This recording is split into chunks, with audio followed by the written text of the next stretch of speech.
Hello, everybody, and welcome back to Odin's Movie Blog. I am the critic who is a cynic. How is everyone doing this evening? What is going on, my people? We got Blake Hemlow in here. Tina is here as well. We got Tommy. What is going on? We got Laura, Ryan Soul Mine Fan Fiction Story, The Senate, Hyprin. What's going on, everybody? How is it going? Let's go back a little bit further. Dark Ness was in here. Isabel Brokaw was here as well. Biffy Tannen was in here also earlier in the chat. Death Knight 123. Hello, people. He says, what's going on, man? Bruce, my man, Bruce, what is going on, good sir? How art thou? How art thou doing? How art thou? Laura says, Peanut Butter Falcon was very uplifting, great acting and cinematography, but it was set in my home state of North Carolina, so now I'm homesick. Well, I'm glad to hear that it was very good. I remember seeing the trailer for it and thinking to myself, it's an odd career choice. I feel with everything that's been going on with Shia LaBeouf lately, it was kind of odd to see him make that kind of a career choice there and actually be in a movie. It's been a while. At least it seems like it's been a while. So I'm glad to hear that it was good. I'm glad to hear that it was good acting because he is a good actor. Like, let me just put it out there. I think that Shia LaBeouf is I like saying Shia LaBeouf, by the way. I think he's a very talented actor. He's crazy. I'll get out. But he is a pretty good actor nonetheless. Senate's here. Slim Hippo is here. Stream Elements, what's going on? What is going on? What's going on? Rhinos, what's going on, Rhinos? Author Stephen Walton, I might be gay for Odin's beard, he says. Well, author Stephen Walton, what's going on, man? It was great to have you on Friday Night Tights the other day. It was a lot of fun talking with you, good sir. Hope everything is going well. Stephanie B is here. Hey, what's going on, Stephanie B? My other Valkyrie is here. We got a full house of the Valkyrie tonight. How are you doing? How art thou doing? We got Hammer in here. Nomads, cheap and nerdy. What's going on, Nomads? I've got the cheap and nerdy. Gonna be the cheap and nerdy. Alistair Carthy says, howdy, Odin. How's it going? I'm sneak listening to the live stream while the wife and I have John Wick marathon. Damn the high table, I say. Yes, damn the high table. It's gonna be interesting to see where they take the story in John Wick Chapter 4 because John Wick Chapter 3, man. Such a damn good film. So congratulations to a couple of my Subscribe Star members who actually won digital copies of the film. So Darkstar57, if you're watching right now, check your email because you are going to be getting... you already got the copy. You should have already gotten the copy. And then we had an issue because the other winner is from Canada. And luckily, I was able to work something out with him, but not without trying and giving an iTunes. And then the iTunes didn't work. And it was this whole thing. But we got him the copy, though. We got him the copy, and or at least the ability to get the copy. Using that Canadian money, using those Canadian pesos. So congratulations to you, good sir. But that means that I do have a couple of codes still at my right side. How is everyone doing over on the D-Live? What is going on, D-Live peeps? How is it going? How is it going? We got Captain K-Man over there. Captain K-Man, what's going on? You're like the only one in there right now. It's a slow night over on D-Live. How is it going, Captain K-Man? You are freaking awesome. You are freaking awesome. Yivo is here as well. What's going on, man? Super Anime Gamer says, greetings, good sir. I am well. Just chilling out on this fine Saturday. I'm doing just fine too, man. I tell you, it's been a pretty good day, pretty chill day. With despite the fact that we've been without water for most of the day. So we were without water from yesterday morning until this morning. And even then, it was very slow getting back. It wasn't until maybe about, 12 or 1 p.m. or so that we finally had water back so that I could actually shower.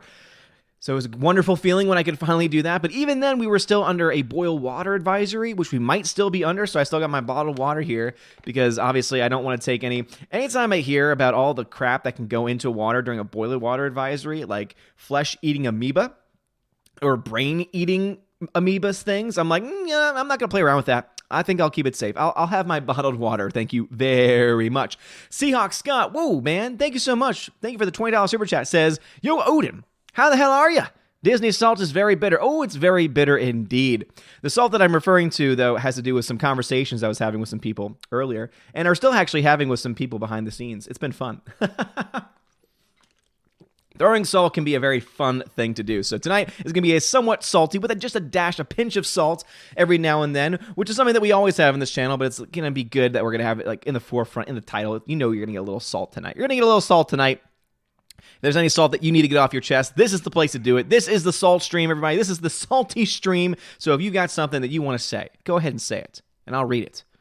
Within reason, of course. Don't be cursing up a storm, because obviously I would have to censor you in that way. But if you have any salt, let me know. Let me know. Asgard says, and to quote the great Winston, manager of the Continental, si vis pacem, parabellum. Oh my goodness, yes. Yes. There's so many reasons why I love John Wick. Having Latin in it might be one of those reasons, but I just think it's great. I think everything about it's freaking fantastic. Bruce says, I made a list of movies I've seen you. Does it look complete or did I miss something? That I've sent you. Where is that list? Where's the list? I don't have my email open up now, so I don't know if you sent it through there or not. Let me know. So it says, great stream last night. You and Mahler are funny. Well, thank you, Senate. I appreciate it. It was definitely a fun stream. You know, the only downside when it comes to streams like that, when it's so many people, is that it's so hard because I'm the type of person where I don't want to talk over people, you know? I don't want to own the conversation. And so there are things that I want to say, but then I don't want to step over anybody, so I'm holding back, and then I find my moment, and I think that it's there, and I think that I'm the only one that's going to talk, and then someone else talks, and I feel bad, so I pull back. And so it's fun, though. It's fun. We had a really great crowd, very good group last night.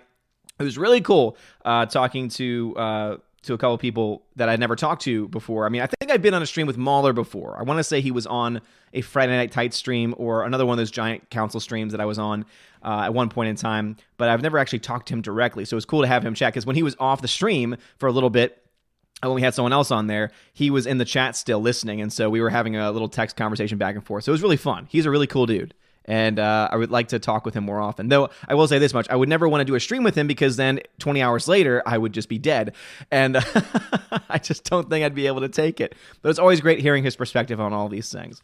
Yivo says, are you a fan of Drunken Uncle? He says LaBouffe, too. I've never heard Drunken Uncle. No, so I get the pronunciation LaBouffe. Other than the fact that many people think I'm a secret Canadian because of the way I say I'm sorry, which, again, as I've explained before, comes from a TV show. My pronunciation of LaBouffe comes from a musical that's on YouTube. It's called A Harry Potter Musical. And there's a part where the guy that plays Ron Weasley, he's talking about Shia, and he at one point goes, like Shia LaBeouf, and I love it. I love the pronunciation. It's fun to say Shia LaBeouf and not Shia LaBeouf. It's fantastic.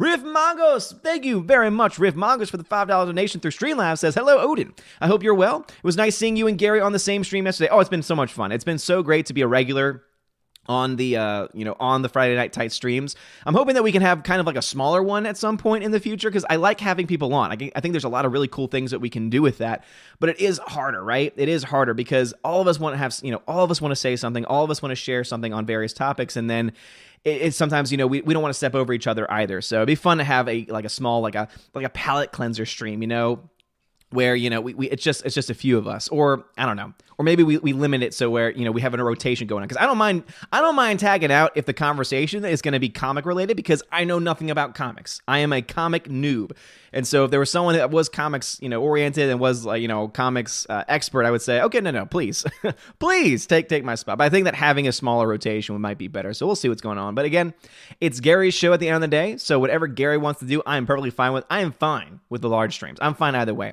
It's just one of those things where a little variation can sometimes be a good thing.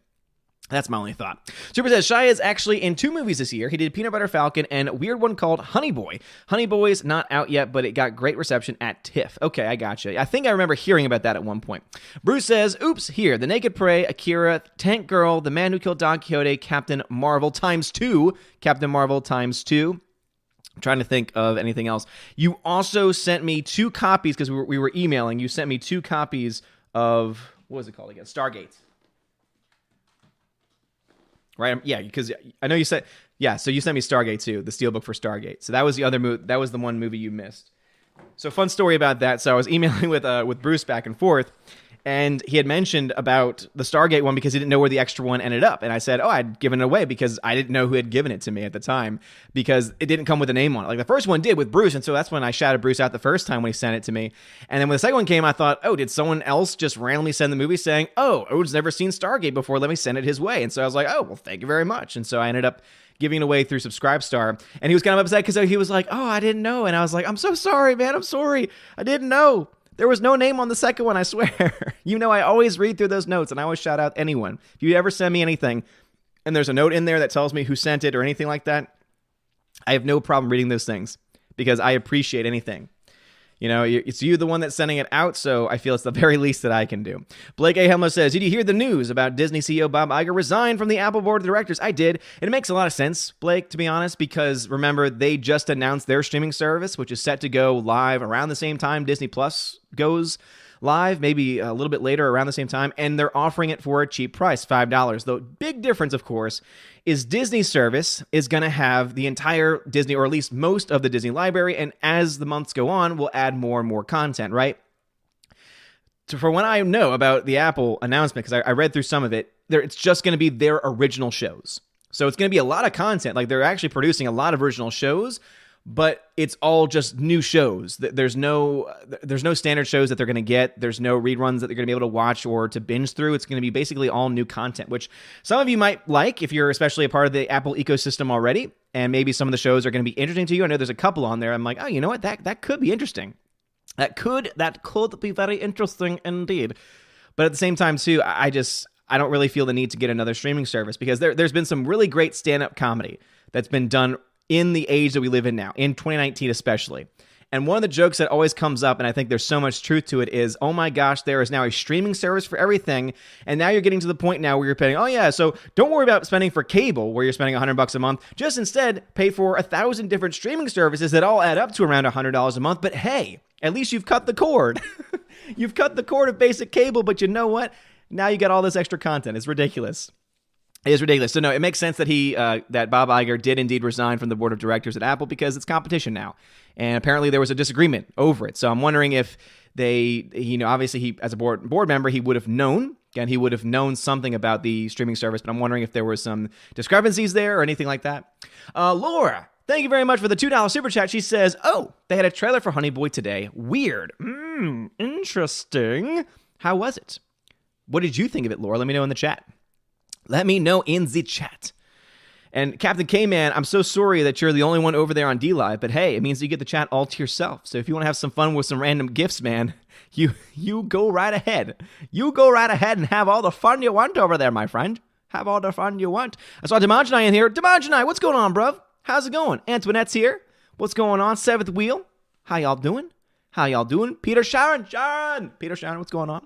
Michael Martinez says, so Paul Feige is going to direct a Universal monster film. I think that's a bad idea. So Paul Feige. I'm trying to think about what other things. Obviously, we know one Feige. So Paul Feig. That's right. I always say, every time now I say Kevin Feige, but Paul Feig is someone a little bit different, right? Paul Feig is not the same person. But is that even how the name is spelled? Paul Feig. There's Kevin. Why? Where's Paul? I know it's Paul something. I know who you're talking about. Isn't he the one that did... Oh my goodness. Who was the one that did Ghostbusters 2016? I think that was the guy that you're talking about. Ghostbusters 2016. What is his actual name?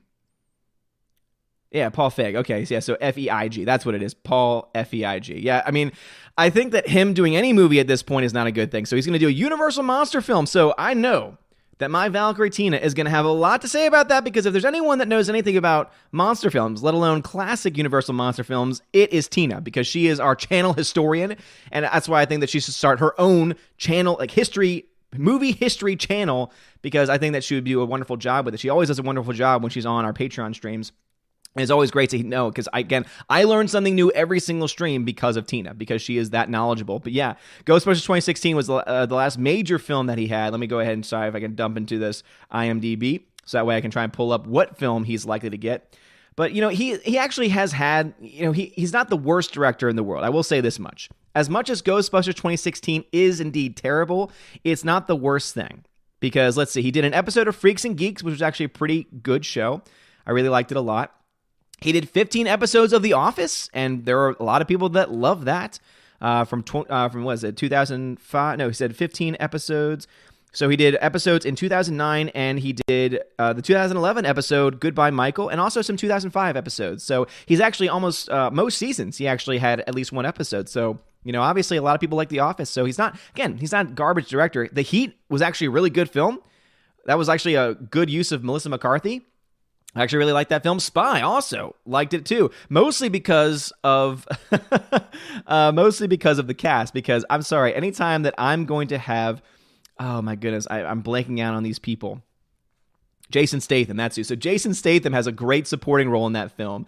And every time he's on screen, it's always like, oi, I'm going to go over there. And then what I'm going to do is I'm going to punch her in the face. And then after I punch her in the face, then I'm going to take off her shoes. And then after I take off her shoes, I'm going to take him and I'm going to hit her in the head with her shoes. That's Jason Statham in the movie. And every single time he's on screen, it's fantastic. So as I said, I stand by it, right? I stand by the fact that he is actually not a terrible director. And also, did not know this. Did you know that Paul Feig was in Heavyweights? He was an actor in Heavyweights, which is one of the greatest films of all time. So I don't hate the guy. I do not hate the guy. Ghostbusters 2016 sucked, and the defense of that movie sucked, but he himself, he has some potential. So we'll see. We'll see. Now, if he tries to Ghostbusters 2016 a Universal flick, well, then obviously I think that's going to suck. But if he is able to somehow bring... The only problem I would have, I guess, is that he's not really known for doing serious films. And Universal monster films should not be like these comedic portrayals, right? They shouldn't be rom-com, comedic, or even action-type films. They should be more scary and dark, and I don't know if he's got that potential, right? I didn't see anything on the list at the very least to indicate that he would be able to actually handle that kind of a project, so it should be interesting nonetheless, right? We got some life over on D-Live finally. Captain Larry 2001 says, no one's alone. Captain Larry 2001, what's going on, man? We got the K-Man and Captain Larry dropping those gifts in there. It's a party over there right now. HyperX13 says, hey, dude. Adam from Your Movie Sucks channel gave Joker a 7 out of 10, quite rare for him to give a good rating and reliable to. A bit excited now. Well, that's good to hear. It's always good to hear when people that we trust start to give ratings and start to give reviews because it seems to build more credibility to things that we are assuming to be true, right? The big thing, of course, with me is the fact that now you've got this new crop, and I did a video on it. You have these new crop of reviews coming out dealing with the Joker, and it's giving it a really bad review. They're giving it terrible reviews, but every single review, when you read it, goes into how it's a political movement. Like, every single one of these so-called critics is revealing that their review is politically motivated, that they don't like it because of X. They don't like it because of Y. And X and Y have nothing to do with the film, other than, oh my gosh, no, you can't, oh my gosh, the film, it does such a job of showing the inside of a white man's mind, and there's toxic masculinity, and oh my gosh, we just can't take the toxic masculinity anymore, and it's terrible, we can't handle it. And all they're doing is just exposing their bias, and it's great, because now it's more clear than ever it was before. Senate. What's going on, man? Tina says, I watched Thunderball on Pluto's TV's James Bond channel and did some reading, so something salty going on I've missed. It was a Twitter. There was some Twitter stuff going on right now, and I'm still in a chat on Twitter with a bunch of really cool people. It's a really gigantic chat that normally, and if any of them are watching, they they might enjoy this. I usually have the chat on mute, and the only reason why is because there's about 30 people in the chat. And so it's just going at all hours of the day, including when I'm at work. And so usually I have to have it on mute because otherwise my phone would just be blowing up. But I finally jumped in today because of stuff going on Twitter because there was some salt being thrown around. And if you need to dive into the deets on that, you can dive into my Twitter. You can dive into it because I don't want to give any. I don't want to say any person's names because I don't think they're worth giving that attention to, like in a direct way. By mentioning the name on my channel. Whatever. Purified water is a wonderful thing. Super Anime Gamer says, oh, and speaking of Disney salt, did you see the news that Bob Iger left? Okay, I got that one already. Read the chat, people. Come on. I'm kidding. G-Monkey76 says, hello. My brother just bought a house. As my mom was helping him clean, she found brie cheese in the fridge. She said, nobody likes brie, and she threw it away. I almost died laughing. That is amazing, and I wish it was filmed because that is just hilarious. I already gave my thoughts on Apple TV, so I'm going to go ahead and skip Super's comments. Captain Winkster says, Hail Allfather, I'm back from my hiatus. How is life? I am doing fine. Hope you are doing fine as well. Glad to have you back. Laura says, I really enjoy the Friday night streams, but I've always felt having over 3 peeps on a stream is hard to do. It's very hard to do, right? Like, for us, whenever we do the Patreon streams, we always, or at least my mindset is always, it's going to be more structured, right? Where, okay, we're going to start with a question. Let's go with you. Let's go with you. Let's go with you. And luckily, because we tend to have about, 3 or 4 people, it's easy for us to do that, right? Because then we are very easy. And we're very good, too, I think, about not stepping on people's toes and allowing people to speak, for as much time as they need to. But it was funny because I was watching a stream, and this has something to do with what was going on today. But I had a stream the other day, or rather, I was watching a stream earlier today, and I'm still in the process of watching it, where it was a stream that we had on the Geeks and Gamers channel almost a year ago. It's crazy how fast time flies. So it was almost a year ago, and it was the stream in which we brought Matthew Kadish on because I had just interviewed him, and Matthew Kadish started to blow my mind because he was like, "Hey, look, I don't have any inside sources, and I don't claim to have any inside sources like some other people claim to. Salt, salt, salt." And so all I can do is speak from my own experience because he did indeed work in Hollywood. He worked as a writer. He actually did a movie with Jeremy Renner. So someone that is not like upper echelon, right? And he's never claimed to be, but someone who has experience in the industry. I mean, to me, if you are even the lighting guy on a movie in Hollywood with, people that are, now big time or were big time, whatever, to me, that gives you some credence of credibility when it comes to you knowing how the industry works in some extent. I'm not an expert on movie theaters. I've never run a movie theater, but I worked in one for 3 years. And so that's why whenever I speak about it, I say, look, I'm not an expert, but I can speak from my experiences. And that's all that Matthew was trying to do. And so in that stream, he was trying to say, I don't think Kathleen Kennedy's gone. There really is no evidence to suggest it. And the people that are saying, oh, we have the evidence, we have the contracts, we have this, we have that, they couldn't really show it, and then obviously, well, we can't show our sources. What are you thinking? But then they turned out to be wrong because she was supposed to have been gone, months ago, right? And then it never happened. And so going back and watching that stream though, and it's on the D-Day Cobra. So it's on Jeremy's second channel, D-Day Cobra. If you want to watch it, just look up the Matthew Kadish stream. There was like 8 of us. Like it was a gigantic panel. You want to talk about stepping on people's toes? That stream had a lot of it. It was mostly because some people were cutting off people constantly, and it was quite annoying. But it was it's a trip. Because looking at it through our year later lenses, you're like, oh, Matthew was actually right about a lot of things. And we know a lot more about some of the other people on that stream.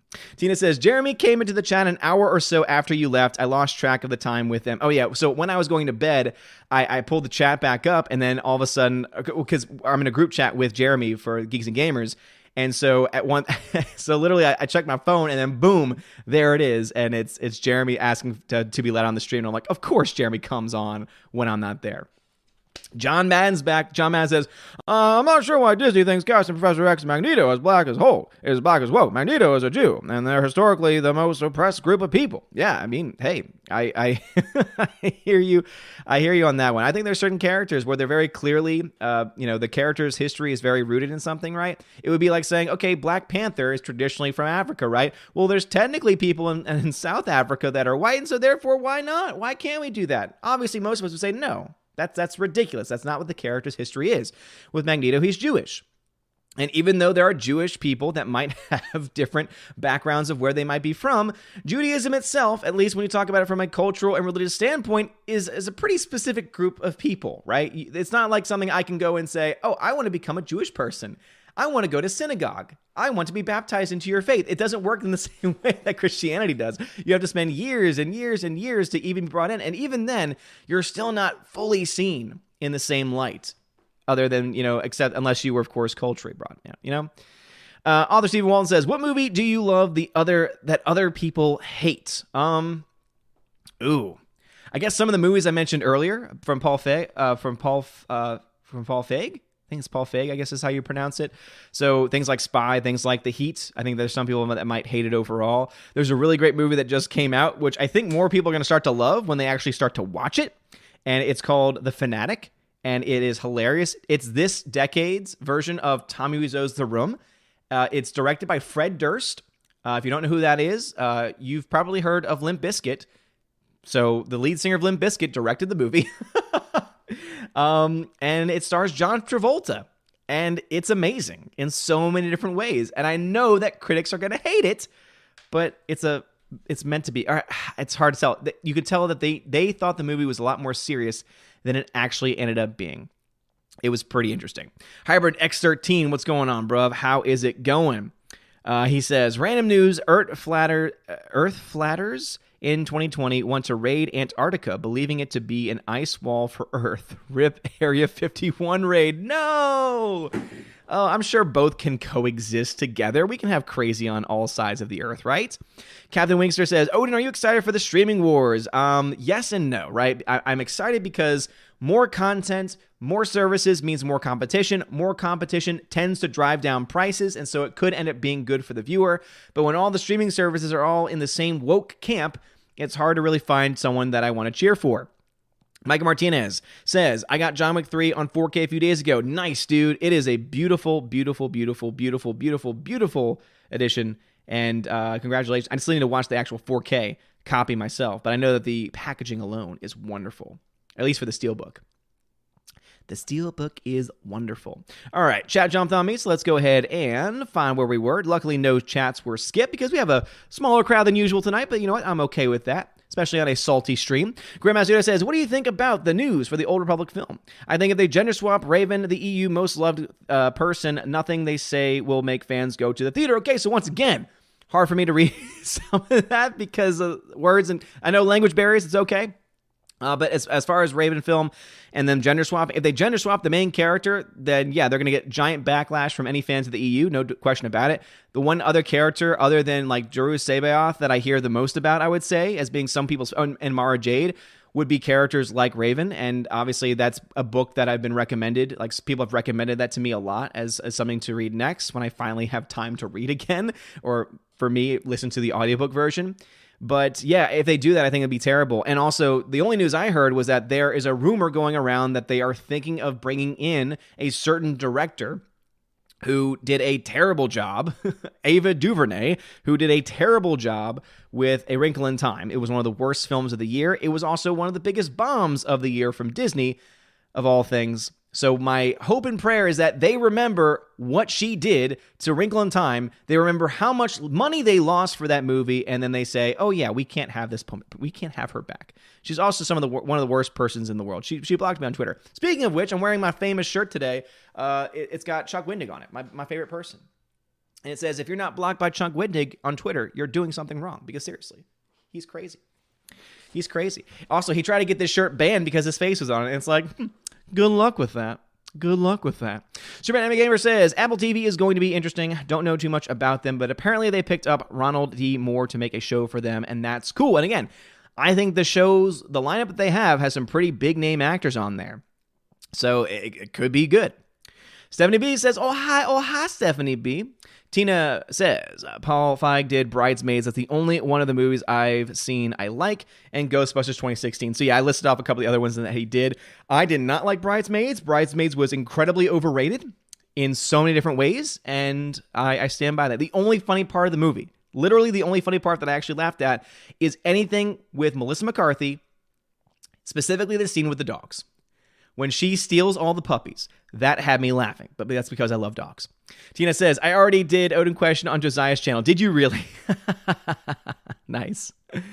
Let's see. Laura says, Shia and Dakota Johnson had good romantic chemistry. Shia has come a long way since Transformers. Instead of awkward, he came off as endearing. Well, that's awesome. Yeah, I mean, he has. I know that a lot of people speak about his performance in Fury, and I own Fury, and I haven't watched it yet, but I've heard excellent things about his performance there. And then, of course, I think he's had it since Disturbia. If you've never watched Disturbia, it's a poor man's version of Rear Window. Like, that's really what it is. It's not as good of a version as Rear Window as, of course, the classic Hitchcock himself could do.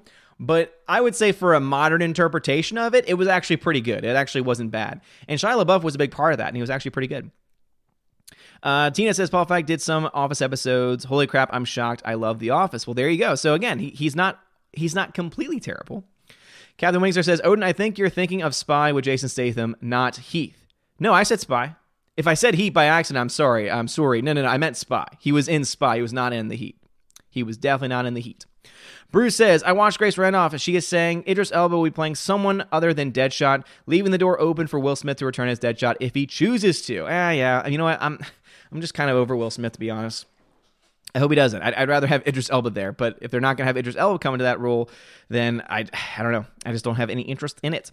What's going on over at D-Lab Peeps? Captain K-Man, thank you so much for the 3 ice cream donation, and Death Knight 123, thank you very much for the follow over there. I appreciate it very, very much so. Remember that if you're over on D-Live and you have a question or comment, if you're on D-Live, make sure you put @Odin at the beginning of your comment, so that way I know you're trying to get my attention. And if you're over on YouTube, just put Odin question, all one word, and it'll pop up orange, and then I can know you're trying to get my attention over there.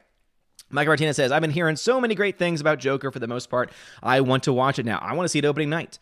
I have so many high hopes for it. When critics start to bash it because of political reasons, that means it's a good movie. That means that it probably does not have an agenda. That means that they're trying to find one because that's the age we live in. We live in 2019, and everything has to be 2019, and it's ridiculous. I'm so sick and tired of it. And then, unfortunately, 2020 is not going to be much better because it's just going to get... I mean, the culture war is... If you think the culture war is crazy now, just wait until 2020. Wait until the election starts to go into full swing. Wait until all these movies that they've had planned because it's an election year come out. It's going to be awful. Hollywood is going to be insufferable next year, even more so than it is now. Let's see. Laura says, how the holy heck do you make an unfunny movie like Ghostbusters with 3 of the funniest women in the biz? Take that. That takes talent, says Laura. Yes, I agree. It takes a lot of talent to have 3 of the funniest women in Hollywood. You're right. Make a bad movie. I absolutely agree with you there. Though I will say this much, as far as all the characters in the film, I do think that oh my goodness, what is her name? It's like McKenna, right? Or no. What is it? It's let's see, Ghostbusters. It's the SNL. And don't put it in the chat because I'm just not going to see it in time. So just let me do it, okay? Let me do it by myself. Let me do it by myself. Oh my goodness, my phone. Oh my goodness, my phone just started talking to me. Hold on. Why are you... What? Wasn't talking to you. Well, that was weird. My phone just randomly started saying, hey, we're going to play this right now for you. Don't you love it? All right, but anyway, so talking about this guy. So Kristen Wiig, to me, is extremely overrated. She's not funny. She was funny at one point in time on SNL, and then she kept playing the same exact character nonstop, and then she became unfunny. Melissa McCarthy, to me, is the funniest woman in Hollywood right now. I honestly believe that. I think she's fantastic, and she's been given bad roles. Kate McKinnon is not funny. Once again, she has one character, she's got one tone, and that's it. There's nothing else to that. Leslie Jones can be funny. I do like Leslie Jones, but she's also one of the worst persons in the world. So really, Melissa McCarthy is the only talented person, and they didn't do anything with her. But she's done some bad movies before, too, because no one is immune to it. Captain Wingster says, Odin, did you hear the marketing people behind Joker are using the bad reviews for their poster advertisements? Oh my gosh, that is amazing. I want one of those posters. I want to remember that. If the movie's good, I'm going to find a way to get someone at my old theater to give me a poster. Riv Mongos, thank you very much for the $5 donation, says, I went back and watched the first original Ghostbusters. Still great. I miss good cinema. I'm right there with you. I love the first 2 Ghostbusters films. They're fantastic. They're fantastic for different reasons, and I agree. I miss good cinema, too. Jay Stowe says, Nano. Yes, Nano. Bruce says, toss it. Toss it? What am I tossing? What am I tossing? I don't have it. As I said, the movie, one of the movies is still back there. Hold on. Maybe when I mention it again. I'm off base right now. Laura says, Honey Boy is about a man and his child actor son who have relationship issues. Shia looks much older. Oh, interesting. Yeah, probably playing more to his age now, I would say. Cather Wingster says, Odin, where can I find your Friday night streams with Gary? I don't think Gary keeps those public, only because of the fact that they sometimes hurt the algorithm of the channel, especially the really long ones. He tends to upload them later on to Nerdrotic Live, so make sure you subscribe to his Nerdrotic Live channel, because I think that he uploads them in full there. And if you can't, then definitely check his Twitter, because the link is still going to be up there from when he was promoting it, and the link will still work. It just means that it's unlisted, and as long as you have the link, it'll work. Tina says, sadly, Matthew was correct. I guess part of me hoped it was true. We all did. Oh, no, me too. And again, I was in the middle. Until that stream, the one that I just talked about, where people started just going insane, I was in the middle. I was like, hey, I honestly think she's gone. And I really do think at some point she's going to leave. That's just my heart of hearts. But I don't have any evidence to back it up. But I also was like, but Matthew's making a lot of sense here. And then, of course, in that stream especially, a lot of important information started to come out that seemed to indicate the nature of some of the people that were saying the things that they were saying, and it really just exposed the whole thing. And I think it's a very important stream. Stephanie B says, why do you ignore me? I'm terribly needy and fussy. I don't ignore you. Stephanie B, you've now contacted me like 3 times, and I've said hi to you every single time. I'm not ignoring you. Come on. Lorenzo Who says, what's up with Legendary deciding to go from a Battle Royal, King of the Monsters, to a 1v1 Godzilla vs. Kong? Isn't that backwards? It is. But to be honest, I think that if they were smart, they would push Godzilla vs. Kong back another year. Because they did not make a lot of money. In fact, I think technically they may have actually lost money or barely broken even at the box office with Godzilla King of the Monsters, because it cost a lot of money to promote it. It cost a lot of money to have all those monsters on screen, and it didn't even make $400 million worldwide. That's not good. That's a film that should have made $1 billion. That was a film they thought was going to make $1 billion, and then it didn't. And so if they want to have a chance to have that franchise continue, they need to go back to the drawing board and make sure that their films are not just going to be really crappy human stories with monsters in it, but instead really just badass, awesome monster films, and any humans that are in it at least push the plot forward, and at the very least have an interesting story that I can look to. Oh, man. All right, chat jumped on me again, so let's go ahead and go back up. All right, that's Lorenzo's. Mike Martinez says, I still have to watch The Fanatic, especially hearing that it's this generation's The Room. It really is. It is one of the worst acted films. What's different about this one, I will say this much. The big difference, of course, is The Room is bad on every level. Technically, academically, spiritually, everything about it's awful. The Fanatic is actually a well-produced film. It's made with good cameras. It has a cinematographer. It has some people that know what they're doing behind the scenes. And it shows, The Room had some people too, but it didn't really show because Tommy's vision just took over everyone else's. If you've ever seen the Disaster Artist, you'll know what I'm talking about. But The Fanatic has a Tommy Wiseau-like performance in it, to say the least. Super says, should have been more specific with my comment earlier with Apple TV. Wanted to know your opinion on a tech company such as them moving into content production. Well, I think it's dangerous because I think it starts to raise questions about antitrust. I think it starts to raise questions of what can a company do, because not only are they now creating content, now they're having their own streaming service, and it's not going to be long before that becomes something different. They start to expand, they start to add more onto it, and then when that happens, what does that mean when a company gets so big that it starts to put its hands into a lot of different pots? And when does that become violations of antitrust? I think that it's a valid question to ask, and I don't think enough people are really asking it. Crazy Boy 19, what's going on, man? Thank you so much for the follow. I appreciate you very much. Blake Kirku, hey, how's it going, man? Niggle Noodles says, how much would I have to donate to you for an entire stream as Statham and...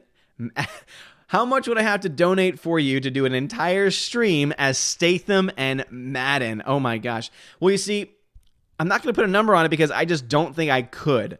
I don't think physically I could hold up those voices the entire time. But I'm always willing to do, pieces, right? I'm always willing to say, okay, read this entire thing in it, right? Or if you say, read a quote from this in this voice. I'd be down for that, right? I'd be down for reading a quote. I'd be down for reading a comment or something like that in a voice. As long as I know how to do the voice, because there's sometimes when, and Laura knows this, she'll put in lyrics and then she'll think that I'm music smart enough to know the song, and then oftentimes I don't because I'm not music smart a lot of the time. But yeah, I don't mind singing that kind of stuff either. So yeah, again, anything within reason, I'll do. Anything within reason. I'll even do that for people just in the general chat some of the time. But of course, I'll try and do a little bit more because Again, time is a very precious thing, but time and your hard-earned money, obviously, I'm going to give a little bit more than. Super Random Gamer says, wait, Ava DuVernay blocked you on Twitter? Yes, she did. A famous established director blocked you? A YouTuber? Beautiful. The absolute state of entertainment. Yep. She blocked me because I kept asking her questions about her movie, and she didn't like it very much. Again, I may have been a little salty, but y'all have seen me on Twitter. I'm never the ugly, oh my gosh, you're terrible, blah, blah, blah, blah, blah, blah. Like, I've never been that kind of person. JD Buck 76 says, Star Wars is dead and gone. I finally come to accept it. I hate that the greatest IP ever made has been killed and the corpse defiled in front of the family members, aka us. Yeah, it really is sad, and that's why the hopes that I do have, the hopes that I do have for things like Mandalorian and Clone Wars Season 7, and who knows, maybe, I know that Laura is excited about this, there's a potentiality that Rebels could even be continued, because obviously there's some talks behind the scenes about Dave Filoni staying involved in some certain things, and that'd be freaking awesome. There's nothing official about that anyway. I'm not trying to say anything's official, but I think that definitely that we could, speculate that it's a possibility at the very least, and those are types of things that normally I would be excited for. But then you look to see what Disney's doing in every single other area, and it's hard to. It really is. It's really sad. Tina says, Bridesmaids wasn't the greatest comedy in the world. I had a couple of good moments, but he's not a director who has me jumping up and down with excitement. Exactly. So he's a competent director, but he's not a Scorsese. He's not a Spielberg, early Spielberg, right? New Spielberg lately has kind of just been hit and miss with certain things. I still cannot get over how much he screwed up Ready Player One. I mean, that is a book that tells you exactly what to do. And because he decided to take it completely CGI and not like real world, the whole point of Ready Player One is that the world that they go into, right? The oh my goodness, why am I blanking out? Oh my gosh, I hate blanking out on these things. But anyway, the VR, right? The virtual reality world they go into is supposed to look real. It's not supposed to look cartoonish. Everything in the book presents it as it looking as real as possible. And to the point where you're playing games sometimes. You're playing video games in the VR. And the only way that can really work is if you look real in it, right? That's like the only way it can really, translate as well. But yet he decided to make everything, every person, every element CGI. And because again, one of the other parts of the film is you're supposed to go into a movie. There's a really cool part in the book. And they do have it in the movie. It's just not as good. They have a really great part of the book where they go into an actual movie. And guess what? Movies, unless they're animated, are live action. And so therefore that requires you to be real. But that doesn't happen either. So yeah, I just have a lot of issues overall. And I don't know why I'm ranting on that one. But anyway, Paul Feig is definitely not one of any of those directors I mentioned. Hybrid XRT says, random fun fact, the politician character Palpatine in Taxi Driver inspired the name Palpatine of the Emperor in Star Wars. Interesting. Did not know that. Tina says, every time you all mention Fury, I keep thinking about Barbara Stanwyck movie where she puts out Judith Anderson's eye. Oh my goodness. And she's grinning at that. That's terrible. 70B says, insufferable. Hyman says, your phone is possessed by an SJW ghost Odin. Spray it with salt. I actually do have blessed salt next to me, so if I need to perform an exorcism, I have some of the tools to do so. Micah Martinez says, when are you and FlickPick going to do another video? I've been enjoying seeing you collab with him. Well, we do every 2 weeks, we do a podcast for his Patreon, and I know that we're in talks right now to do a other podcast together that'll be public. So stay tuned for that. He's still working a lot of the details out behind the scenes, and obviously it's going to be his baby, and so whatever he needs me to do, if he does need me to help him out with it, I'm there. But right now, the initial plan was that we'll have another podcast that we'll end up doing. But I think that I'm gonna try and get him back on the channel at another point in time, because he's always like, hey man, because he's been doing his podcast with a really great YouTuber, doesn't do YouTube anymore, but Crazy Jason. It's always fun to listen to them go back and forth. But Crazy Jason's kind of been MIA for a bit. We don't really know what's going on, but apparently that's how it's always been, where it's just like, he's there, he's not, he's there, he's not. So I've been filling in when I can. And so he's so I'm gonna try and get him back on the channel at some point in time. But yeah, we would have had a video together a couple weeks ago when It Chapter 2 came out early, but I couldn't go to the screening. So if there's ever a screening again, or I know that I'm going to try and head back down. So probably during fall break, I'm going to try and head down to his neck of the woods if he wants me to. So that way we can just hang out, maybe watch a movie or something, and maybe film some content for our channels. But yeah, I pretty much talk to him. I text with him almost every day, and yeah, he's doing fine. But yeah. Hybrid says, sprinkle it with the salt. Grandma Sayona says, I think if episode 9 is so bad as Reddit leak, I think that's the last time Disney will get profit from Star Wars. So bad plot, make the fandom go full boycott a lifetime. We'll keep this in mind. They made no profit off of Solo's initial theatrical run. I mean, they lost $200 million on that investment. Now, there's a chance they made it up after the fact with licensing agreements and with the film being shown on television and things like that, because you do make some money off of that. There's a chance they could have made it up, though something tells me it would have taken them a lot longer than usual, because $200 million is not an easy number to make up. But yeah, I could definitely see Star Wars not being as profitable as it was before. Robert Frey says, Undone was amazing. Rosa hits it out of the park again. I've heard great things about it. It's got great audience and critic scores, so I can't wait to watch it. Alex McCarthy says, starting John Wick 2 right now. Still listening to you. Awesome stream as always. Well, thank you, Alex McCarthy. I appreciate it. Super Anime Gamer says, yeah, they are. Check Joker's Twitter. Remember that awful IndieWire review where Joker, they stuck it in a poster and made it seem like he loved it. It was hilarious. That's fantastic. That's great. Tossed Captain Marvel says Bruce. Okay. Okay. I wasn't sure if I had one. So I had my, so one copy's already on the ground. Here's the other copy. So this is Captain Marvel. There's Captain Marvel right here. There we go. There we go. It's gone. Super says, ooh, he said something and then the chat jumped on me. Let's see if I can find it. Let's see if I can find it.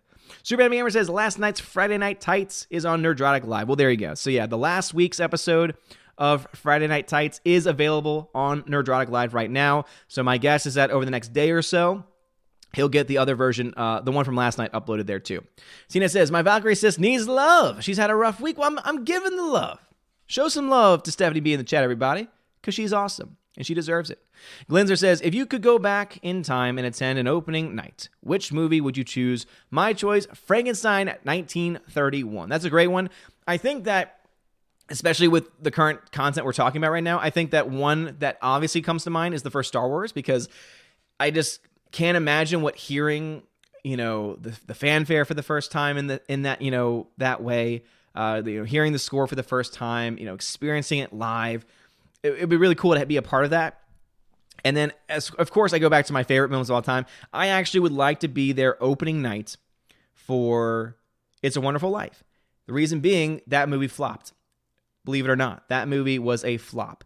So I would love to have gone opening night to that, because I would love to have seen how few people went to it and how many failed to realize the classic that they were missing on screen. So that would be my two choices. Bruce says, Godzilla King of the Monsters was so bad it caused me to get rid of all of my new Godzilla King movies. That's right. So Bruce sent me 3 of the Godzilla films to give away. And so Alex McCarthy won that set last week. And those are in the mail. Those got put in the mail yesterday, Alex McCarthy. So you should be getting the entire Godzilla trilogy, the modern Godzilla trilogy, within the next week or so. Micah Martinez says, the human characters in Godzilla King of the Monsters were so very boring. Yep, they were. And they made up most of the movie. It wasn't like a 50-50 split. 75% of the movie was boring human characters, boring human plots. And then 25% of it was the monsters. And half of that we had already seen in the trailers. And that's why that was my biggest concern going in, was I think they're showing way too much of the monsters in the trailers. And sure enough, they did, especially with how much more human interaction and human story they had going into it. Zach Gregg says, Disney needs to be broken up so badly. It's just like big tech. I agree.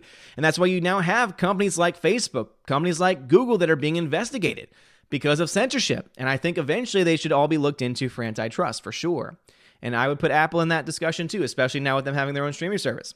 Captain Wingster says, Odin, what are you talking about? Just accept your tech overlords without question. Yes, of course. Blake A. Henlo says, what are your thoughts on Bob Iger stepping down as CEO in Disney in 2021? What happens and who replaces him? I don't know who replaces him.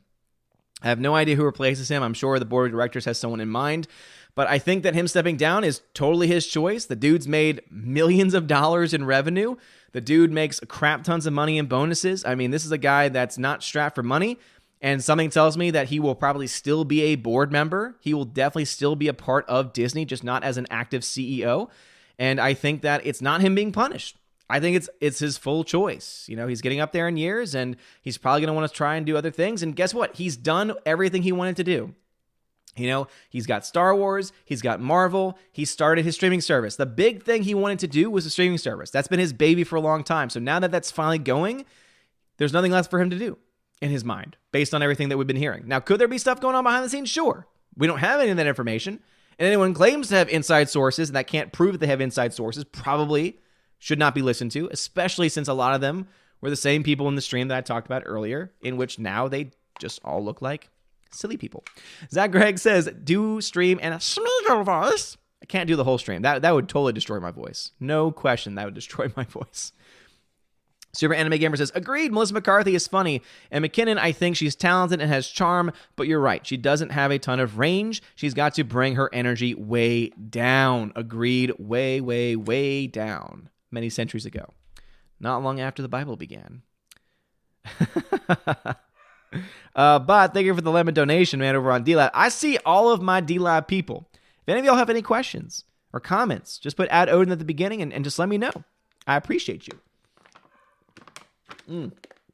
As my dogs bark. Sith Kryptonian, what are you doing, man? Thank you for the $5 super chat. He says, all hail the Allfather. Just stopping by to show love. Well, thank you, Sith Kryptonian. Go subscribe to him, man. Sith Kryptonian is a good dude. I'm so glad that he's back to making more videos. I'm so glad that the Senate stream is back. I missed it. Of course, he starts the Senate stream back again as soon as we start to expand Friday Night Tights. As soon as I become welcomed on to be a regular on that stream, of course he starts it then. But thank you, Sith Kryptonian. I appreciate you, man. You're awesome. He is awesome. Nesson says, Ryan Johnson fancies himself a cultural zeitgeist. He is trying to Mandela effect the reaction to Empire Strikes Back. I hope he keeps talking and reminds people about The Last Jedi so no one sees the rise of Soy Walker. I think a lot of people are going to be not seeing that film, I tell you. It might, as I said, I think it's still making money because I think the normies are just such a large group of people that they're going to entice them in because they're going to hear names like Palpatine. You're probably eventually going to hear people like, oh, Luke Skywalker could be back, or oh, you could have Leia be back, and as a Force, there are names that are going to be dropped. Because now, of course, the big names being dropped are, oh, you could see Yoda, or the article I talked about today, oh, Mace Windu. Like these names are going to be dropped, whether they're reliable or not. Again, anyone's guess, but they're going to throw every name in the book that's Star Wars related to try and bring in as many normies as possible, right? As many normies as possible. And because of that, I think the film will make profit. I don't think it's going to be in the massive hit that they want it to be, though. Again, my prediction is between $800 and $1.1 billion. I think it's going to make less than The Last Jedi. Now, it could make more. Absolutely. It's coming out December. It's got some competition, but not a whole lot coming out the same exact week. Obviously, Cats the Musical is going to be a huge movie that it's going to have to fight. The nightmare fuel known as Cats the Musical. But in all for being completely real, though, I think that it has enough for it to be successful. But the opening weekend, the first and second weekend are going to be huge in telling us how well it's being received and if it's going to make as much money as they think.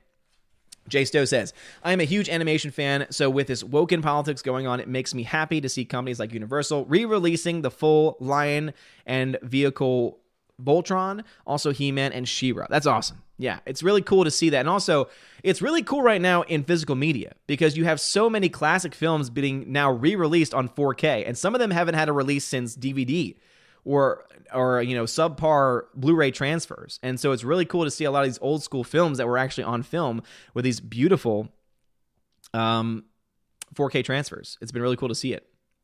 Alec Muna says, I hated Lincoln. They sold it as a biopic on the man and it ended up being a 3-hour C-SPAN procedural movie on the 13th Amendment. And I'll say this much. I agree about the marketing. I personally loved it because I am one of those persons where I will watch C-SPAN from time to time, right? I know it's boring. I know it's procedural nonsense. I get it. And most people aren't going to like it, right? Are not going to be entertained by that. But it did entertain me. So Lincoln's actually a film that I did like a lot. I would say War Horse would be a film that, I thought that it was impressive the first time I saw it. And then I saw it again and I said, I just have no desire to see this movie ever again. And to me, really good classic films are films you want to see more than once. Not always the case, but I feel like most of the time. Laura Ryan's see, Laura says, please read as Jason Statham. Nothing kills me.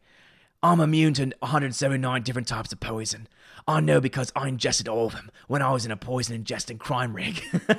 Yes. I love that. I love it. Oi, I'm immune to... Yes. Venom Broly says, people praise Cameron, Spielberg, Ridley Scott, Lucas, but these old versions, the old versions of them, billionaires, have nothing to prove anymore. My favorite Cam movie is still The Terminator made with no money. Yeah, my favorite is still Terminator 2. And I know that there's a good, healthy debate to be had over whether, what film is better. I'm personally a T2 person because I love action films. I think that they're both good for different reasons, but T2s, that's why I like Aliens more than Alien, and yet there's also a debate to be had there too. But again, it's because I'm more of an action film person. I'm more of an action film person in general. I'm more of an action film person. I don't know why I'm talking like this. I don't even know what I'm saying. What am I even saying? Where am I? Micah Martinez says, my fall break starts on October 4th. Can't wait. Micah Martinez, mine starts then too. So we have the same fall break. That's awesome, man. We have school on that Friday the 4th, and then so it'd be very exciting because I've already seen The Joker, because I'm going to really try and hope to see that opening night, because I have not seen an opening night movie in such a long time. I have not seen a movie in a theater in a long time. And it's because I just feel like I don't have time. I feel like there's so little time in a day, and I want to be able to expand the time. I want to create a time chamber. You know what I want the... Any Dragon Ball Z fans in here, you'll know what I'm talking about. I want to create the hyperbolic time chamber, because I want to just go into a hyperbolic time chamber for a year, because it'll be a year in there, but it could be like a day or two in the real world. And I'm just going to bring in my entire movie collection, and I'm going to watch every movie. I'm going to record all the, could you imagine? That'd be amazing. And then I could just come out and I'll drop 365 videos all at once, all reviewing every single movie I watched. Man, that'd be amazing. That would be freaking fantastic, man. There's so many things I want to watch. TV, too. I'd have time for TV finally. Tommy says, but with compound interest on that loss for Solo, I don't see how they could get into positive numbers with all the time in between the initial release. Well, I guess, Tommy, you could look to the fact that maybe not on the film itself, but because of their huge Marvel successes, you could say that would end up covering for the losses overall. I think that'd probably be what they would end up going with. But yeah, Bruce says, now you know what toss it means. Shouldn't have to say Captain Marvel anymore. Okay, I know, but as you all know, we jump from topic to topic sometimes, and I don't remember even talking about Captain Marvel when you said, that's why you said it. I was like, but we weren't talking about Captain Marvel, so why would I toss it? I feel like it should at least be talked about. All right. Head him over to my D-Live people. We got Stray Dog 65. What's going on, Stray Dog? Says, I loved watching you and the gang last night. Great stream. Well, thank you, man. I had a lot of fun. He also says, with the size of the movie market, is it really possible for a movie to lose money? Yes and no, right? Because if you talk about initial release, absolutely, because it's easy for us to look at their budget. It's easy for us to calculate, within a pretty close range, how much a film costs to make completely and how much a film actually made, and then be able to tell what the plus, what the negative is, right? And so we can. Now, when it comes to after the film is released, that's where it becomes a lot more questionable, right? Because we don't know exactly how much it costs for them to produce a Blu-ray, right? We don't know what the actual cost per disc, per artwork, per whatever they're releasing actually costs them, like the net cost of it, right? And so it's hard for us to really be able to tell how much profit they're making off of those Blu-ray releases. Because let's say Solo sells no copies, but let's say it sells 10,000 copies. Well, if it costs them overall, $5,000 to make every single disc, and then they make, profit off of those discs, again, it's hard for us to really calculate those things. So aftermarket, yes, definitely harder for us to figure out. In market, though, when it's actual theatrical release, yes, we can figure something out for sure. Lexton, thank you very much for the follow. I appreciate it. I appreciate you. Welcome. Hybrid X13 says, no offense or anything, when you said send some love, sounded like hippie Charles Manson. Send some love, man. Captain Wingster says, is Undone on Amazon Prime? Yes. Last time I checked, it was on Amazon Prime. Michael Martinez says, I would love to travel back in time and go see the Lord of the Rings trilogy in theaters along with the Dark Knight trilogy. Man, yeah. I saw all the Dark Knight movies in theaters. I think I saw all of them opening night, actually. I know I saw Dark Knight because I saw it with my really good friends from high school. We saw the Dark Knight together. And then, Yeah, I saw them all in theaters. Yeah, I'm pretty sure I saw Batman Begins in theaters. Yeah, they were great. They were great on the big screen. And what was amazing is that one of the films I saw like with the actual film reel, because I think Batman Begins came out before all the theaters went digital. I think. Bruce says, yes, it was the Human Story with Millie Vanilli Brown. Ah, yes. I know. I love Millie Vanilli. I like how that's the name you give her. Yeah. Millie Bobby Brown. Yeah. And again, she's a great little actress. They just had no story. Tina says, and when Bob Iger steps down, then the crap will hit the fan with Disney and the new person will have to take the blame. Yes, indeed. Alice McCarthy says, awesome, can't wait for the Godzilla. By the way, either tomorrow or Monday, I'll donate my John Wick 3 code since it's not voodoo. Awesome, Alice McCarthy. Well, thank you very much, man. I appreciate that. Bruce says, your poster is talking to me. Watch Alita Battle Angel. Yes, it's over my shoulder, so that way you can always see it. Every now and then I'll have to switch it up and just have I'll have John Wick over there one day. Since it's magnets, I can just, it's metal and magnets. I can just change it. Mike Martinez says, sequel trilogy is equivalent to the Hobbit trilogy in terms of box office. Each movie made less money than the next, but they were still profitable in some ways. Yeah, exactly, Mike Martinez. That's why I think that it will still make money, but it's not going to be the bomb that Solo was. There's a lot of things working against Solo. One of the main reasons, of course, is it was in the shadow of The Last Jedi. And so episode 9 is going to have had a lot more time between then. And so I really do think that because of that reason, it has a lot more ability to make more money than before. Anthem21X, what's going on, man? Says, I hate the argument that bringing Palps back doesn't ruin Vader's redemption because he saved Luke, but he saves Luke only for Luke to get all his students killed and become a bum. Not my Star Wars. Exactly. And that's why so many of us have I would say hardcore fans, I would say it's probably pretty split. I think there's honestly, out of hardcore fans, a 50-50 split on who's excited and who's not excited, right? Because some people like it, or at least are numb to it, that they don't care really. And then there's obviously many of us that are passionate about saying, no, this is not our Star Wars. This is not the characters that we have fallen in love with. Super Anime Gamer says, didn't Iger want to run for office? Wasn't that speculated as the reason he wants out? Kind of creepy. He makes Disney into a corporate overlord, then wants to get into politics, in my opinion. Yeah, so that's been a rumor for a long time. Many people thought it'd be for 2020, but obviously that's not going to happen. So yeah, I think that especially if you have something like Trump winning in 2020, that could propel him to be the big person to try and take over the Democratic Party by 2024. It'd be interesting. Michael Martinez says, overall, The Rise of Skywalker will make less than Last Jedi, in my opinion. Predictions for it, for Michael Martinez, are 850 to 1.1 billion. I think that's a good number. Again, I think 1.1 as a ceiling is a pretty good one. I really do. Nessa Nason says, I predict 100% by critics on Rotten Tomatoes for The Rise of Skywalker, just like Ruins Knives Out. I'm going to counter. I'm going to say it's going to be high, but I honestly think that film will end up in the 80s. It might start off high, but I honestly think it'll be in the 80s. And the reason why is because critics will not have any reason to shill as much for this movie because there isn't going to be a next one, at least for this, for the next few years, right? So they don't need to shill. For Last Jedi, they needed to shill because they're like, oh, this is the second film in a trilogy, and so we want to have access to all of the movies, right? We want to have access to all the information, so let's shill. Well, this is the last movie, right? And so something tells me that there might be a chance, right? It's not guaranteed. You could easily be right. I think that your opinion is completely valid and could happen. But just based on the fact that it is the last one in this series, I think that they might actually be a little bit more honest, or at least not as protective of the film overall. It's really going to depend on if there's a backlash, because if there's a backlash from the fans, that's when the critics go, oh, we have to protect him.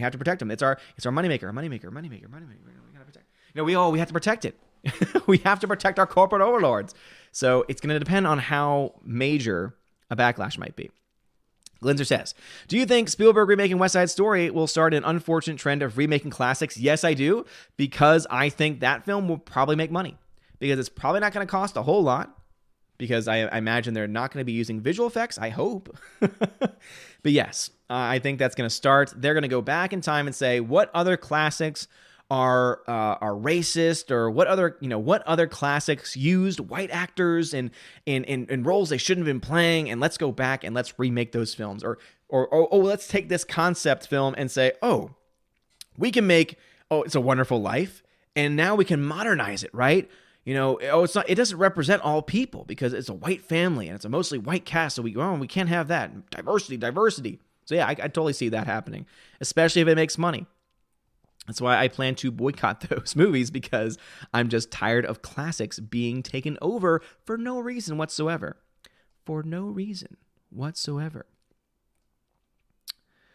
All right, chat jumped on me. Bruce says, back in the day, giving someone the ring was a horror movie joke. I think Cats could be a new one. Yes.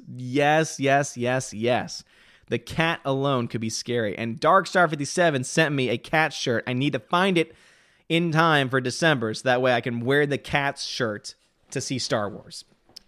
Soul Assassin says, why watch episode 9? Just wait for Mahler's video on it. Why more entertaining? Yes. If you want to know everything about the movie and sit for 3 times the length of the movie, then yeah, go ahead and wait for Mahler. Lorenzo who says, I don't know if you've seen the FFCGI movie, Kingsglaive. That's more or less why live-action game movies will never be impressive to me. I've never seen that, no. 70B, thanks for letting them know how to contact me. Nessa Nason says, you should do patron voicemail messages in requested voices. Gordon's alive? How would I do that? Do I just go on Patreon and be like, okay, so, if they're the people that are supporting me, go ahead and leave like a quote that I need to? That could be fun. Patrons, let me know. Subscribe Star members, let me know. Do you want me to have like a post before, like, maybe not every stream, but maybe Saturday night streams would be a good one. Say, hey, go ahead and post anything that you want me to do and the voice you want me to do it in, and then I'll try and just do it live on air, and we'll have it as be like an end segment and be like, oh, it's time for Odin's voicemail, where I have to read messages off in different voices. That could be fun. Super says, I'm sorry I got distracted for a moment and don't remember where I left my comment in the chat. Did you see what I said about Joker using an IndieWire quote? I did. Alex McCarthy says, action films, never seen one. Yeah, sure, Alex McCarthy, you've never seen one before, right? Never seen one before. Seahawk Scott, thank you for the $5 super chat. He says, John Wayne as Genghis Khan was the most cringeworthy appropriation in Hollywood history. I know what you're talking about. I've actually never seen that movie, but I know what you're talking about because, I think that it was a time in history where things were done in a certain way, and I can look back on those moments and say, that is hilarious. You see, people are too sensitive today. It's called, why not just laugh? Yes, it was offensive. Yes, they shouldn't have done it, but they did. And we can't change that. So why not just laugh at it? Laughter is the cure to so many ills in our world. Over on DLive, we got Mr. Peabody. Mr. Peabody over there. He says, sorry, I'm late. Blame your kookaburra for not waking up the sun. Yeah, I'm sorry. My kookaburra has been sleeping a lot lately. Micah Martinez says, I rewatched The Dark Knight last night, and it's such a phenomenal film. Heath Ledger is amazing as Joker. I agree. I think that the movie, if I had to give any critique of the film, it would be Two-Face. And the only thing about Two-Face would be the fact I don't think his character is given enough time to develop as Two-Face. But other than that, the movie is damn near perfect. It's still one of my favorite films of all time. Bruce says, I just realized I can delete a chat message. Now I'll post less messages with errors. Super Anime Gamer says, Ode, it's not a hyperbolic time chamber. It's a hypertonic lion tamer. Get it right. Oh, sorry, a hypertonic lion tamer. Yes, sure it is. Darkness says, I don't go to theaters because I don't know how to tell what is woke and what movies aren't. Well, Darkness, I could say this. Trailers usually give away everything. So if you really want to know, watch the trailer, because the trailer will probably give most of the plot away, and we'll probably be able to tell you one thing or the other. And also follow different channels, right?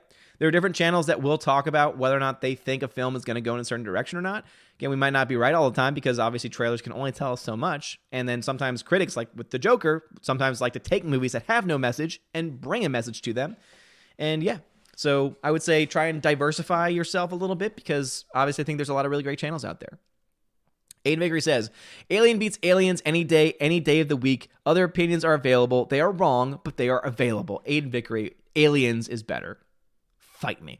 Venom Broly says the uncut version, director's cut, of Terminator 2 is better than the normal version. It fills a blank in Sarah's chronicles when John said the T800 learned to remove chip. Remove the chip, I guess.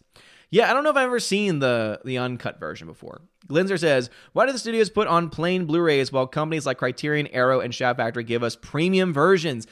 Basically, it comes down to time. It takes a long time for Criterion, for Arrow, for Shout to put all of that stuff onto their Blu-ray discs, and they're the ones that handle it, right? So basically, I forget how it's done because I'm not an expert on those companies. But what I imagine is this. It's one of two things. Either one, studios will outsource their film to them saying, hey, we don't have the time. Can you go ahead and give us a premium release of this and whatever cost is going to happen?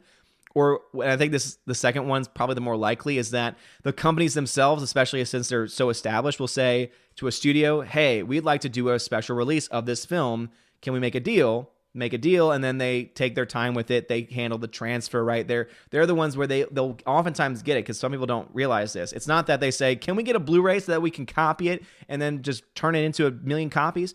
They oftentimes will get, these companies like Shout, Criterion, and Arrow, they'll get the actual film negatives, right? They'll actually get the film reels themselves, and then they are the ones that will painstakingly create their own version. They'll digitize their own version from that print.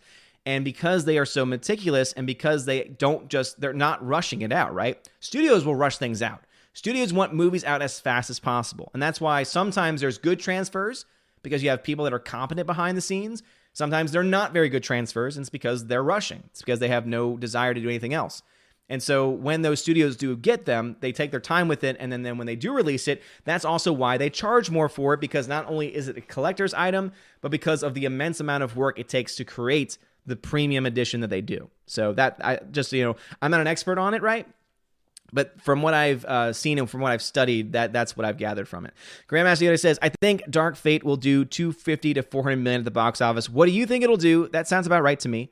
I think the film will probably not make it past 400 million. It could, but I think that the film overall, since it's being projected to make 30 million opening weekend already, it's already projected to make nothing opening weekend, and it's still supposed to be rated R. I think there is a snowball's chance that they cut some things to make it PG-13 so that more people can see it.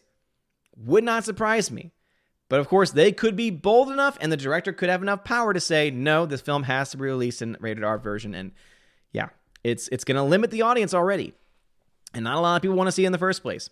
Hammer says, Terminator 1 is more badass because Arnold is the bad guy who gets the murder cops. I know, again, I understand why people like that film. But personally, I think that T2 is better because it's an action film. And I love action films. Okay? CAF Productions coming to the stream. What's up, CAF Productions? I just got it. Who you're saying would take over the Democratic Party? We were talking about Bob Iger, since he's stepping down in 2021, if he would have political aspirations or not. Hypern says, dude, I'm sad tomorrow will be the final day for the Lord of the Rings trilogy, Return of the King. It's been an awesome ride, though. Very grateful I had a chance to see them. That is awesome, Hypern. Glad that you were able to see them, man. Blake Hamlet says, Star Wars fan films are a lot better than Disney's awful Star Wars trilogy that's been poorly written and directed by people with no experience in the film industry. Well, that's not necessarily true. If you're talking about the films themselves, like the big budget Star Wars films, they've been written and directed by people that have experience. They just haven't been good, right? They've obviously had an agenda behind it. And I think that more has to do with Lucasfilm under Kathleen Kennedy than it has to do with, oh my gosh, I had to defend JJ here, right? And even Rian Johnson, because they were obviously given a mandate, right? They were the creators that were chosen, but they were given a mandate saying, you have to do this, this, and this. Let's give you the basic skeleton. You fill in the gaps. And of course, they did a terrible job filling in the gaps, but the overall agenda behind the films is from more so from Lucasfilm than it is from anyone else. Based on everything that we know, of course. I'm not claiming to have an inside source that I can't back up. That's pure speculation on my part. But I agree that fan films have been much better, at least narratively, right? Nessa Nason says, great point about shills being shills, but Disney probably has a long memory when offering access. That's a good point. Say Production says, so I finally saw Alina for the first time last night. Holy cow, that was really good. Well, I'm glad that you liked it. Lorenzo Who says, did you see where someone in the industry said critics gave Chappelle a bad review out of fear of their jobs? rather than not liking his special. I did see that. I know that I think it came up in the chat last night on Nerdrotic's channel, for Friday Night Tights. And it makes sense to me, right? It makes sense that there is this industry standard out there where if you don't follow the standard, you get blacklisted. We know they do this. We know that there already are Hollywood actors that are asking to have anyone's political contributions revealed. There are actors out there that are trying to out Trump supporters. You have what's-her-name from Will and Grace, who is trying to create a blacklist of people that support Donald Trump.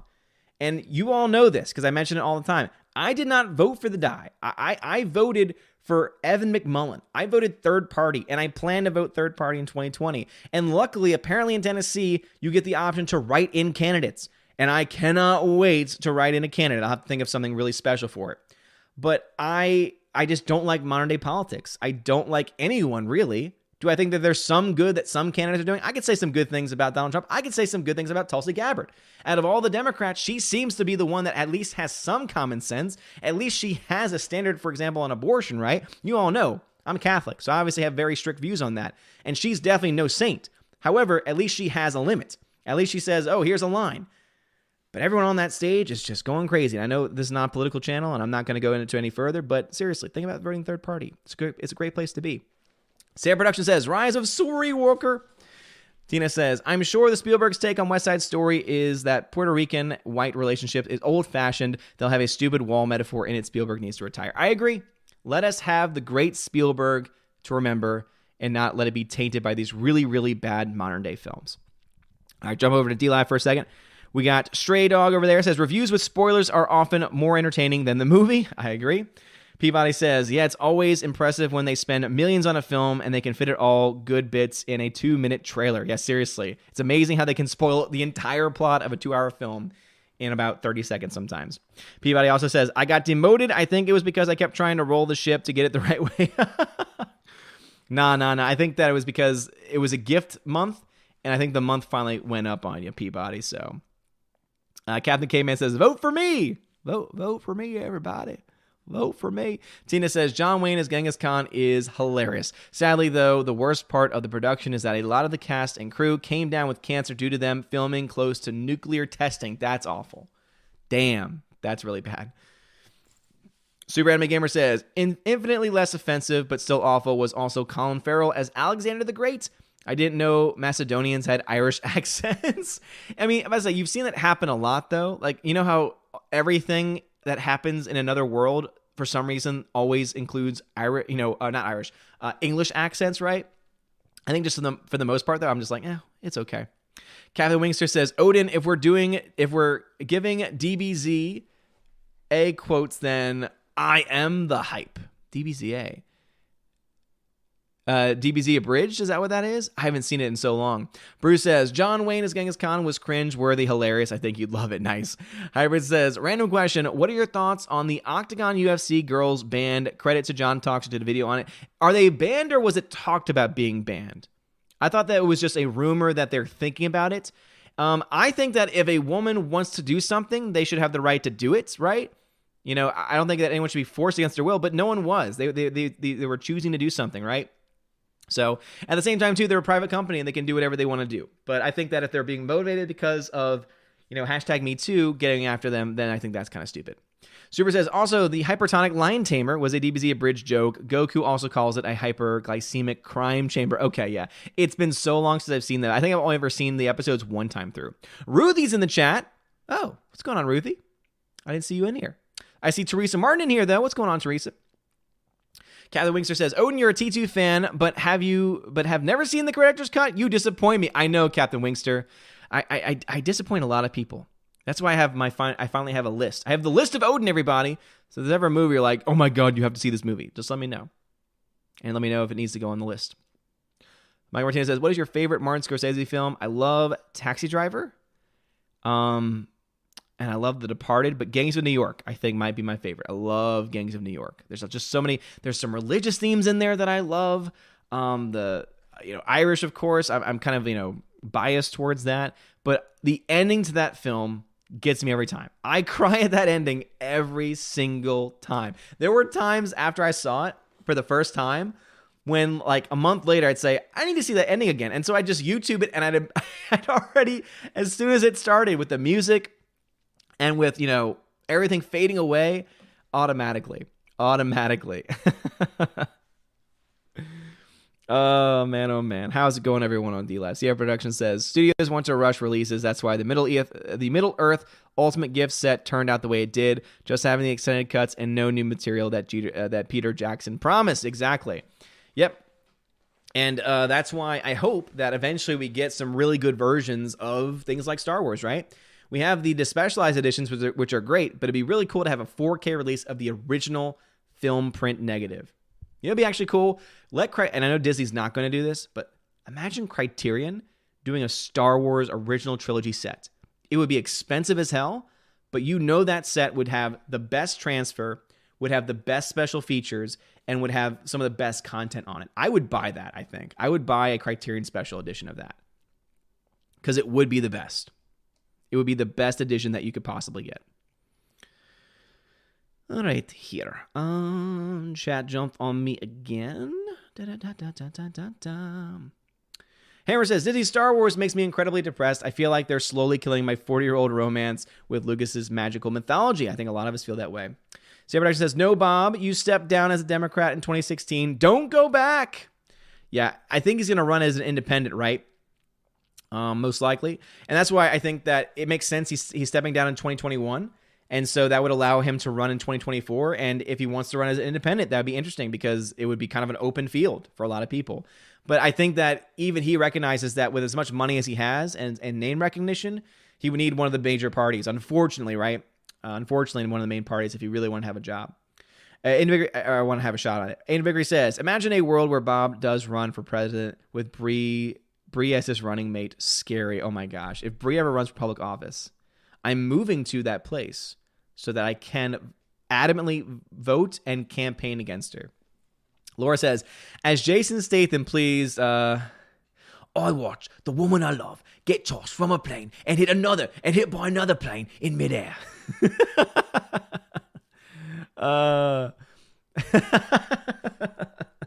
Oi. I watch the woman I love get tossed from a plane and hit by another plane in midair. There you go. Soul Assassin says, I agree with you. The movie is better where a robot learns to be human. I'm talking about Iron Giant. That's a movie I have that I still need to watch. It's on my actually, no, it's not on my list. Let me add it to the list of Odin. You know what, Iron Giant? You know what happens, Iron Giant, when you're a classic animated film that Odin's never seen? You want to know what happens to films like you? You just made the list. There we go. Iron Giant. You are now on the list. Giant? No. Iron Giant. That's what it is. The Iron Giant Brad Bird. Save. Boom. List has been updated. Glenzer says, what do you think was the biggest Oscar Best Picture robbery? I can think of Citizen Kane, Ten Commandments, Raging Bull, Saving Private Ryan. Saving Private Ryan. And the reason why is because I obviously think Citizen Kane losing is a big deal. It is a huge deal. All of those are big deals. But Citizen Kane, though technically speaking, it is one of the greatest films of all time, right? I think that it did so much for filmmaking. It's not my favorite. It's a film that I don't ever really feel the need to go back and watch constantly. And so Saving Private Ryan, on the other hand, though, has that quality to it. So I'd go with Saving Private Ryan. Super says, Tulsi is awesome, and the fact that the establishment hates her so much makes me like her even more. Yep, exactly. Whenever the establishment hates somebody, it means that they're doing something right. State Production says, yeah, but Tulsi is PC. She said Taliban wasn't the ones that flew planes into our buildings. That still makes me cringe. I'd say I'd have to go look back and see what she said about that and see the context of the entire quote itself. Because I think that, yeah. Because she served our country, and so something tells me that she was speaking from experience about something. Nathan says, I think the outing of Trump supporting celebrities was probably a step too far by a lot of people. Step by step, the pendulum is swinging the other way. Yes. Captain Wixer says, open borders, abortions for all, the tech companies controlling your opinions. What a lovely future. Yep. It is scary. Sam Production says, SpongeBob, barnacles. What could be worse than a giant Kathleen Kennedy bubble? I don't know. A giant Ryan Johnson bubble? No! Those are beyond me. Oi, thanks for entertaining me. Statham style. You're welcome, Laura. I'm glad that you're appreciating it. You're probably the only one in the chat that's appreciating it. It's destroying my voice, but that's okay. It's a Saturday. Peter Han says, what do I need to do to get blocked by Chuck Wendig? Talk to him. Try and be civil with him, and he'll block you eventually. He'll watch who you follow, and then he'll block you. Say Production says, pumps The Last Jedi bubble. Patrick, no! I'm not good at those voices. Peter Han says, what is your favorite James Bond movie? Ooh, I love I love GoldenEye 007. GoldenEye's freaking fantastic. And I would have to also put up there Casino Royale. I think those are my two favorites. Hyman says, I think it's part of the same #MeToo movement thing. I agree, honestly. If these women are good at their job, they should have the right to do what they want. I agree for the most part. All right, we had to start wrapping things up in a bit. Hyper into X13. I got that one right. Super says, Gangs in New York is brilliant, and still after all these years, I can't for the life of me understand why they cast Cameron Diaz. I am right there with you. She's the only bad part of the movie, but you know what? She does the best she can. Bruce says, you haven't seen, nor do you have T2. Might I be able to do something about that? Me thinks I can. I have seen T2. No. We were talking about the extended edition, which I might have, because I've seen the movie several times before I even own the Blu-ray itself. My Blu-ray edition might have the extended edition on there. So don't pull the gun on it just yet, Bruce. I appreciate it. But T2, yes, I've seen T2. I love T2. But it's packed away in my boxes, which I'm not going to unpack because we probably are moving from this house to another house in the area in the next 4 months, and I just don't think it's worth unpacking everything. Nason says, posit that maybe things would be a better place in the Star Wars fandom if Ruin Johnson had directed Episode 7 and JJ had directed Episode 8. The mystery box didn't pay off. What'd you think? I think there might be something to that. Mostly because I think JJ would not have said, oh, Ryan, you set up all these things. Screw you. That's what Rian Johnson did, right? I think it might not have the same issues, but it would still have issues. Because Kathleen Kennedy would still be running the show, and she would still not have any forward-thinking vision, which means that the films would still probably not connect. Because she would say, do whatever you want. Now, JJ might not go fully in that direction, but yeah. Hyman says, dang, Odin, that impression of Jason Statham sound like Penguin from Batman Arkham Games 2. Epic. Well, I'm glad to hear that. Jay Stowe says, I figured that. Jay Stowe says, you're mentioning Star Wars and Criterion was great. Only one thing for me to say, if isn't Star Wars, make it so. Yes, make it so, please. Tina says, politics got Citizen Kane, as in William Randolph Hearst got to Hollywood. That's right. That's right. Again, I need my historian always let me know about these things. Hammer says, I adore Criterion, but I'm very, very disappointed they aren't releasing 4K UHD Blu-rays. Why Criterion? Why?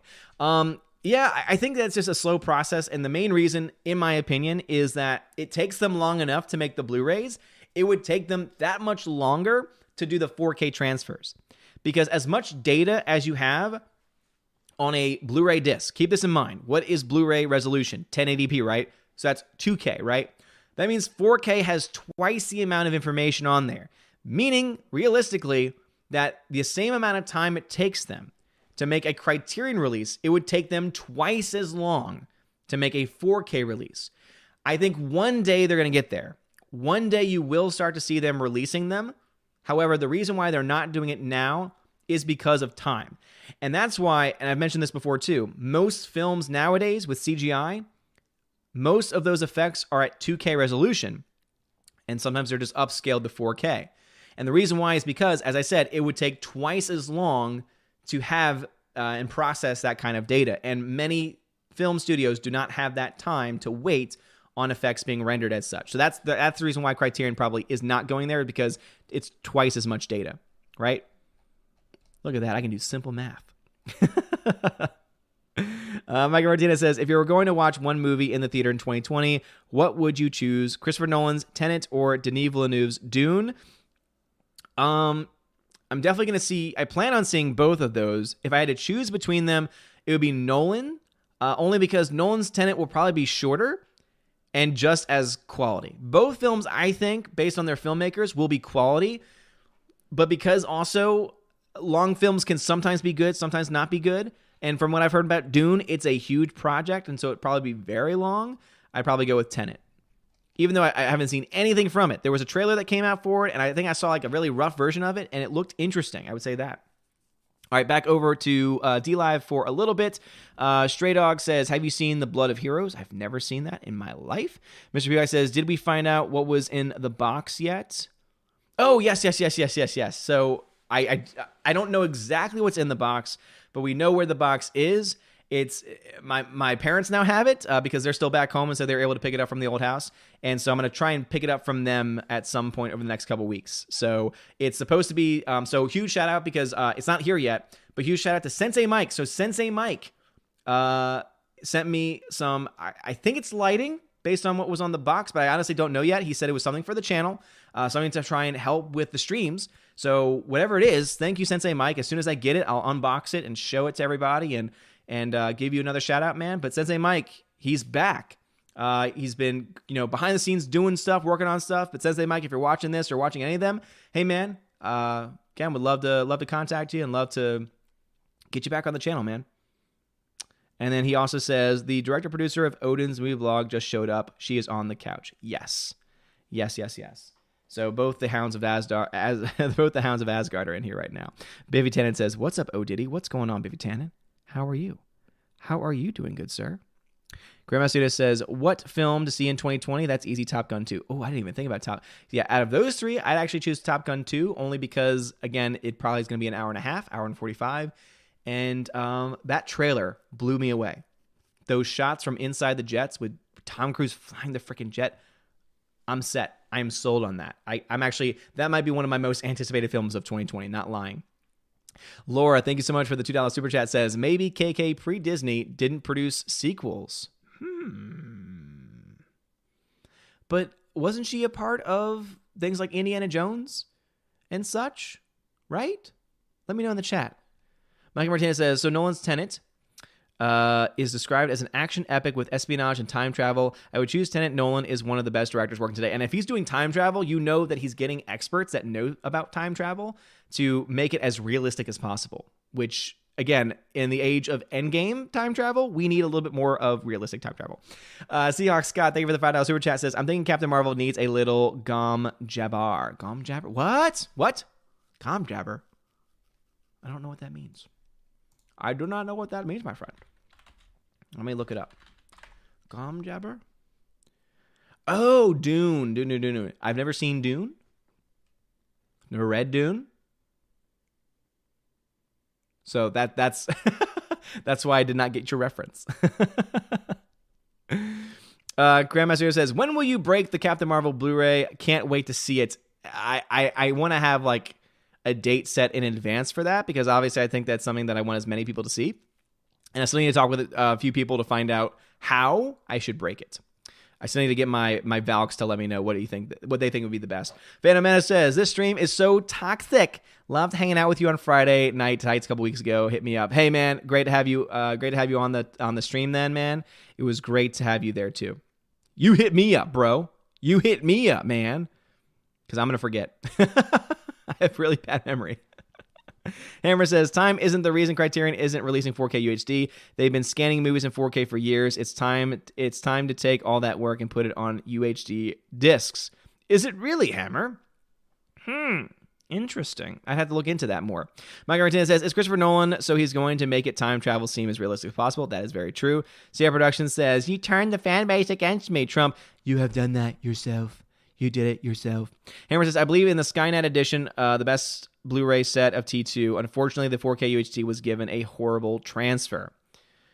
Oh, was it now? Okay. That could make a lot of sense. Bibby Tana, thank you for the 2 ice cream, and Bibby Tana, thank you for the 2 lemon donations as well. All right, so that's going to be me wrapping up the stream tonight. JJ, don't worry. We'll be doing giveaways again on the stream. Probably on Monday, Tuesday, we'll do a giveaway. But I do need to go because we've been having, again, the water issues, and I just want to make sure everything's still going okay, that we have not lost water again. So anyway, let me give a huge shout out first off to, let me go backwards this time, my subscribers, because we got a no name on here. We've got Drunken Welfare Man. That's a great name. Drunken Welfare Man. Mr. Roy Box. History Girl Tina B. G2 Cool 99. Dark Star 57. Lore Story. Alice McCarthy, US 888-209 Fast, Fan Addicts of Film, Dean Heiss, Harold Francis, Filmy Professor, J. Rod the Beer Guru, Christian J. Murr, Rolando Scarfulleri, Nabaranji Adams, and Zikaman. Thank you very much, Zikaman, for being an amazing person. And for my September patrons, Animation Commentator, Baptist702, Brian P., Dion, Edward Coleman, Elizabeth M., Enrique Evangelista, Entertainment Hacker, Frank the Tank and the Shawhan Wiener Dog Clan, Harold Francis, Heather Haskett, The Hunka Chunka Funky Monkey, Inflamed Wood, Trap Productions, Jason Clark, Jeffrey Toon, JJ, Jonathan Jerbeck, Matthew Kadish, Mad Mitch Dunaway, Mr. Peabody and his evil twin, Orange Hat Reviews, Outpost Dyer, Perpetual Punster, Riff Magos, Rosetta Allen, Sir Lancelato, Theodora Benden, The DJD Show, those two ball guys, and What an ABC. What an ABC. It's about you and me. Mike Martinez, have a good night. Odin, hope you all get the water issue fixed. Thank you very much. Me too. I hope the water boil advisory ends. Iron says, after hearing that Dune rumor about the gender swap, I don't know. However, last time I checked on the IMDb casting list, the actress plays a different character, so we shall see. Damn right, damn right. Hammer says, hail Ozmilog, hail to you, good sir. Thanks for the information on Criterion. Super says, thanks for hosting another awesome stream. Have a great night, everybody. I hope everyone fixed at home with your water. Thank you very much. I appreciate that. Tina says, Midnight's Edge wishes you the best. Well, thank you, Midnight's Edge. You're freaking awesome. If they're streaming right now, which I don't know if they are or not, but if they are, go check them out. Good people over there. Jay Stowe says, so long and thanks for the fish. Thank you very much. I appreciate it. HyperNext13, thank you, man. You're freaking awesome. Mr. P. says, yes, KK. Kathleen Kennedy was here for all Indiana Jones films in different roles. Yes, indeed. All right. You guys freaking rock. Love you guys so much. Have a wonderful night. Have a great weekend. And, as always, God bless.